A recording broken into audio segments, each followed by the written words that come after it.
Hey Waffle Gang, I do hope you're well. My name is Mark and today we're checking out some more relationship stories, and if you do love a Reddit story, why not consider hitting a like, subscribe, maybe that notification bell too, and let's crack on with today's first story. Much love guys. Now today's first story comes from I might have fucked up 97. Great username, and says, am I the arsehole for telling my best friend why I wasn't attending his wedding? I might have fucked up. Me, 32 male, and my best friend Alex, 32 male, had been friends since diapers. We're basically family. After college, we both moved back home so we could live at home and get our feet underneath us. Alex started dating Stella, 35 female, a lovely girl around 4.5 years ago. And from the get-go, she seemed to politely dislike me. I don't know why. Oh well, c'est la vie. Alex and Stella moved across the country in 2021 after Stella earned a promotion at work. In 2022, Alex proposed. She said yes, and they set a wedding date for the end of September 2023. I got a save the date card at the beginning of the year, and based on the conversations I had with Alex, assumed I'd be in the wedding party, either as a groomsman or the best man, but never received any official confirmation from either of them. A couple of months before the wedding, I saw that wedding invitations had gone out on social media and figured mine was en route. It never came. I waited a couple of weeks, figured it might have just gotten lost in the mail, before I checked in with them. I called Alex and had a brief conversation with him where he was clearly agitated and said he was dealing with a lot, would be incommunicado for the near future, to direct any wedding related questions to Stella, and he'd call me when things cooled off. I called, texted, and emailed Stella several times over the course of a week, but she didn't respond to any of them. At this point, I figured I wouldn't be attending the wedding, and that things were really fucked up for some reason between the two of us. Yesterday, a little over 3 weeks after our last conversation, Alex DM'd asking if I was free to chat. I jumped at the opportunity to get some answers, and after exchanging pleasantries, Alex jumped right into a spiel saying that he knew I was super busy with work and dealing with a lot of personal stuff, but he'd love it if I could attend his wedding, even just as a guest, and wanted to know if there was anything he could do to make that happen. I just blurted out that I'd love to, but hadn't received an invitation. Alex stared blankly at me and said, "What?" And I just kinda verbal vomited out that I hadn't received an invitation.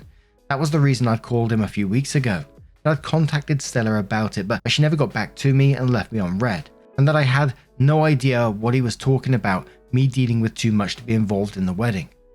After a very pregnant pause, he said he needed to go sort things out, and that he'd call me when it was done. My phone's been blowing the fuck up since, with wedding attendees asking me what the fuck happened and why the wedding might be off now. My girlfriend has reaffirmed to me that I did nothing wrong, but I've had people from all sides saying I stuck my nose where it didn't belong and caused a stink, which is really fucking with my head. Am I the arsehole? Edit, after he DM'd me, we switched to video chat, meant to include that. Whoops. Edit 2, my girlfriend is also having way too much for this and is kindly giving me shit for doubting myself. Edit 3, this was just posted so that the people who wanted an update have an easy way to follow what's going on, since it got removed. And of course, we do have an update in a moment. And you're absolutely not the arsehole in the situation. You did nothing wrong. You simply asked a question. And to me, it definitely feels like Stella is trying to get you out of the wedding by telling Alex that you're too busy to attend and all this kind of stuff. I don't know why she thought that plan was going to work and you weren't going to find out this information. The question is why? Why Stella doing this? What's she got against you? Is it going to be jealousy of your close friendship or something more? And I can't help but feel that anyone that's getting in contact with you and blaming you for this mess doesn't know the full story here. Or they've possibly been told by Stella something completely different. But Spectrum 12 says it definitely sounds like Stella omitted you on purpose and that they had an argument about it. I can't see why this would have devolved into the wedding being off otherwise.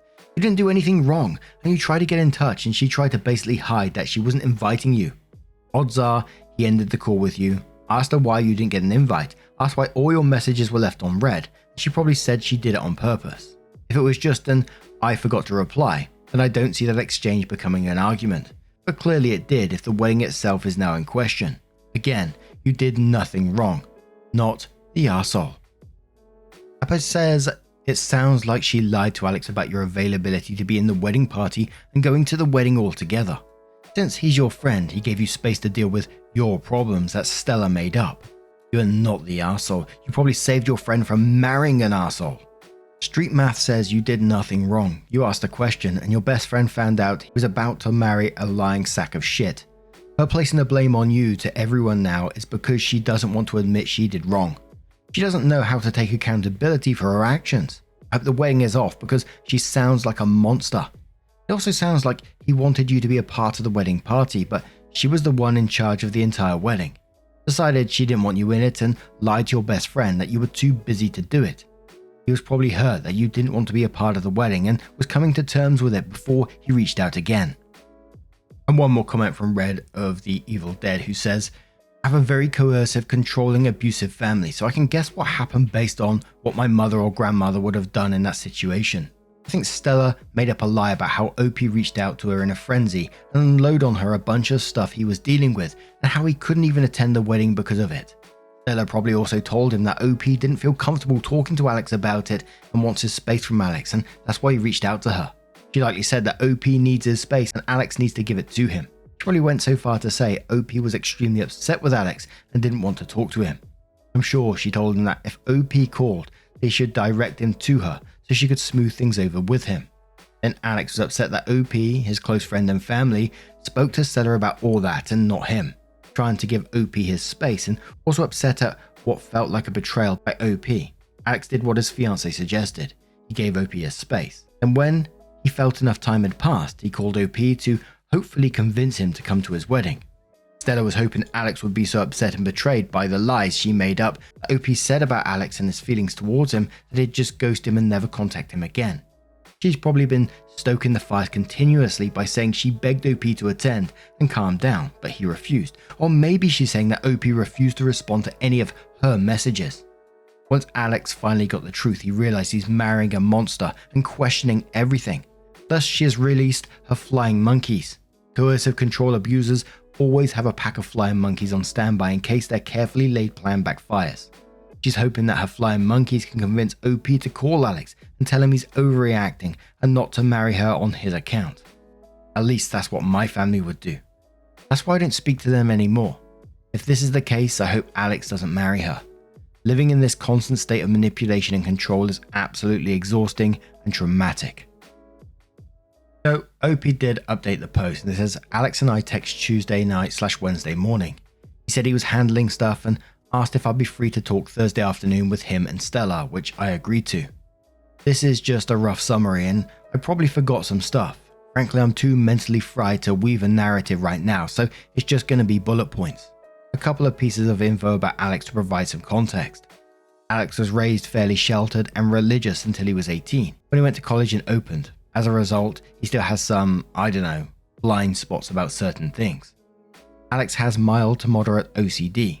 It's managed with low levels of medication and maintenance therapy, which is one of the reasons he gets overwhelmed easily, especially from unexpected stressors, and weddings are chock full of those. Now for the actual update. The wedding is still happening. I will be the best man, and I've been read in on all the shit I need to do. The person who was filling in for me, Matthew, 34 male, one of mine and Alex's good friends who's also neurodivergent, is thrilled to not have to spend the day peopling and can instead party his ass off. As a result of this clusterfuck, Alex, Stella, whoever parents are paying for the wedding, will be pumping me plus girlfriend's plane tickets and hotel stay and my best man Tux. What was the main driver of this mess in the first place? Stella's pregnant. Yay. They found out a couple of days after the wedding invites got sent out. Apparently they were passively trying and actively trying in 2022, but stopped and swapped back to heavy birth control once the save the dates went out because Stella did not want to be pregnant on her wedding day. This led to several changes to the wedding, threw a bunch of other planning into disarray, and Alex into an OCD hole for a couple of weeks, which is why he was agitated when I called him, and why he needed to get his head around it all and get the intrusive thoughts managed. And one of the reasons why Stella ignored/missed my messages and calls. Why did Stella not respond to my messages? Besides surprise pregnancy, Stella said that she's on her phone for work a ton and gets hundreds, if not thousands of emails, text calls per day. She misses some stuff, especially since she didn't have my contact info saved. Lol. I also emailed her work email instead of personal email, which I don't have, and my own personal email handle is not my name. In future, I was told to be more insistent in my communication with her to break through her everyday noise. Duly noted. What happened to my invite? Stella claims that she meant to send me one, but must have sent it to my old address. I did move in March to my current residence, and the save the dates was sent out in January. What did Stella tell Alex about me not being in the wedding? Apparently, nothing. According to Stella, he either 1. Believed one of his intrusive thoughts was real when he was in his OCD hole. 2. He got confused when he told him one of her cousins with a similar sounding name to mine wouldn't be attending. Or 3. Some combination thereof. According to Stella, she always wanted me in the wedding. Why did Stella not contact me after I didn't RSVP back? She assumed there was something going with me and Alex and that we'd sort it out and he'd tell her. In the meantime, she was busy with work, wedding planning, and unexpected baby. How did a bunch of wedding guests find out about this mess? Alex called his mum for advice after our convo. Mum had church friends over. Church ladies overheard a good chunk of their convo. Church ladies are gossipy fucks. Alex has spent a decent chunk of time the last couple of days putting out fire, so to speak. After about an hour, Stella left to go deal with some wedding stuff, and me and Alex chatted about shit for a couple of hours. Do I believe Stella's explanations? Kinda. The baby's real as far as I know, confirmed by medical professional. She does have a cousin I know she's close with who has a similar sounding name to me, and she does work from her phone a lot. But the rest of it just seems a little too convenient, and I feel like I'm left with more questions than answers. Good news is, since I'm in the wedding, I should have a great access to figure out what the fuck is going on. I hope. And the comments below this one were pretty much that they don't believe a word of what Stella is saying, and that they know OP might be aware of that fact, but they're not sure Alex is. And are just advising OP to be aware of that because Alex may need OP in the near future. And it might not be the case, but it certainly had me feeling that way as well. The paragraph where it said, what did Stella tell Alex about me not being in the wedding? And Stella was saying, he believed one of his intrusive thoughts was real. Had me really worried for Alex that she's using this as an excuse, if that's the case, of course. And then her saying she always wanted you in the wedding. Where, the comments are heavily against Stella down below on that update. But what do you guys make of this situation? Let me know your thoughts down in the comments below. Let's move on to another story. And our next story is from the Am I the Arsehole subreddit. It does come with an update as well from Walker123, who says, Am I the arsehole for refusing to let my parents put a tracker on my 28 female phone? Context. My 28 female life has not turned out the way I wanted it to. I still live at home with my parents, who are extremely controlling. All my friends have left the country, so I'm on my own a lot. Most of my time is spent at home, at work, or going on solo walks. I don't drink. I don't go to the gym or play sports anymore. I don't have hobbies outside of the house. I haven't dated anyone for 7 years. All in all, a very uninteresting life. My one solace is being outdoors in nature and walking. My parents aren't happy with this. They think women shouldn't go on walks by themselves as it is dangerous, in their words. I know it'd be better to ease their concerns if I had someone to go on a walk with, but I don't. My mum has been trying to get me to share my location on my phone with her for years. I understand that she worries about my safety. However, the big problem for me is that I know it is not just about my safety. She'll use it to become my stalker. I know this because she has my dad share his location with her and vice versa. She sits and stares at her screen and will say things like, oh, your father has just left tennis, or oh, your father has just arrived at work, oh, your father is leaving the pub. Not that I have anything to hide. But it is the one boundary I've held on to, and I've been so proud of myself for not caving. Today's events. Today I decided that I'd take a trip up the coast and go for a walk along the sea. I told my parents about my plans, 10:30 AM. My mum asked that I call her and keep in touch. Once I got there, 2 PM, I called her and told her I was there. I also told her what walk and route I would be taking.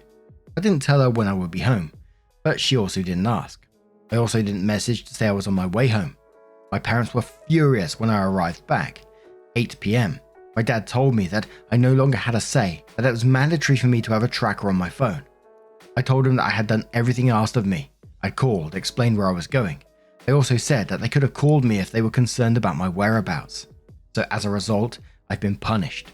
The car that I drive is technically my dad's, and so he has taken the keys away. He says that I can buy my own car or grant them access to my tracking information. They said that they would never do this to me. Hold the fact that they bought the car over my head. Also, it makes no sense for me to buy a new car now. I'm at a final stage of a graduate recruitment process, and if I am successful, I'll be moving to London in September. However, I need to survive between now and then. Without a car, the little life I have is impossible. So, am I the arsehole for refusing to let them put a tracker on my phone when their concern is my safety? Edit. My dad hasn't told me that he has taken the keys. I work at an event today, day after post, and he plans for me to not find them when I need to go. Now, point out the obvious thing that you're 28 years old. Your parents shouldn't be tracking you at all. You're a full-grown adult. And to me, it just didn't feel about safety or anything like that. It just felt like control. And I was just trying to think about your options. Either like you give them your tracking information and you get access to that car. You don't and you buy your own car. But you said, there's no point in doing that because you're in the final stages of your graduate recruitment process. And if successful, you're moving to London in September. Woody Comfortable asked, they said, not the arsehole, can you use public transportation to go back and forth to work and school? Opie says, yes, I can, but the public transport system here is not very good. My work is a 10-minute drive away, but via public transport, it would take me an hour. I do work from home most days though, so that is something. I could also go to parks that are within walking distance for some outdoors. I was kind of thinking on the back of that, maybe a bike then. A bike might be quite useful. It's not as expensive as a car. You could probably get a cheap second-hand one and still maintain your freedom without your parents tracking your ass. All about just managing this to get to the end goal of London, I guess. But Polly Put the Kettle One says, not the arsehole, but if your only choice is living with them and using that car for the next 3 months, you don't really have a choice. That's their rule for living in their house and using the car. Yes, they are being crazy, but it is what it is. Is it dangerous where you live? Opie says, I think you might be right, which breaks my soul. It's not a dangerous place to live, but they always cite global news stories of women being kidnapped as examples. The Sarah Everard case particularly shook them. Latent says, you would not be the arsehole regardless of what you choose to do. Regardless if it is to refuse to be tracked, accept it now, use a burner phone or any combination thereof. Do what you must do for your sanity. However, the day you leave, I would drop that phone at the edge of the driveway and not give them any information about where you work or live. It wouldn't hurt to notify the police that you are alive and well so they won't waste their time when your parents file a missing person report. If and when you choose to resume any contact, let them know exactly what behavior you require from them, and only if they respect your rules should you allow them to maintain any contact. Let them earn the privilege and put them in timeout if they don't show you basic courtesy and respect. The OP said that they was potentially going to be going to London in September. They updated this post 11 hours from when I'm reading this, which today is the 13th of September. So hopefully, I hope we're going to get a good London update. But OP starts off saying, hi everyone, quick update for anyone who is interested. Recap, my parents wanted to put a tracker on my 28 female phone for my safety. I said no and was called a stupid bitch. Drama ensued. And the original post is here. Update. Things were very frosty the next couple of days. My mum eventually came to me and said that she was going to address the elephant in the room. She said she was very disappointed in me, but as I didn't care about her, she would just have to live without it. The tracker on my phone. I think she expected me to cave at that point, but I didn't. I said thank you for understanding, and that was it. The car keys were returned to the drawer, and nothing more was said about it from anyone, including my dad. To this day, I have no idea why the 180-degree flip happened. Although you all helped me realize that I have an unhealthy, codependent relationship with my parents, I think it will just take time to set boundaries and learn how to be my own person. I still love them a lot, and I know they love me too, even though we aren't the type of family that says so. Which leads me to my other news. I got the job in London. I've officially moved out and I'm living there now. It still feels surreal. I know it's going to take some time to get used to living independently, but I'm ready to be my own person and learn how to do things on my own. Honestly, I'd given up hope that this day would ever come. I feel so much happier and can genuinely say I'm proud of myself. If anyone has any tips for living away from home for the first time, please let me know. Finally, thank you for all the support and giving me the push I needed. I was in a very dark place and now I feel like I can start living my life. Thank you. Small edit. People are asking about the car / asking me to check it for trackers. Clarify, I didn't bring the car with me so can't check it. Probably for the best. And I can't tell you how many comments below that post were saying, check all your shit for trackers because there's something in there. The way that they just flipped 180 like that. But I will say to OP, congratulations on the job in London and, just live your best life now. Experience some life away from your parents and hopefully you become to realize more and more how unhealthy that relationship you had with them was. But OP, just go out and thrive. Live your life. But what do you guys make of this situation? Let me know your thoughts down in the comments below. And just a huge thank you from the bottom of my heart for getting involved in today's stories. Your love, your support, your time always means the absolute world to me. So thank you so much for being involved. Truly, it's absolutely amazing. And hopefully I'll see you in the next one. Take care and much love.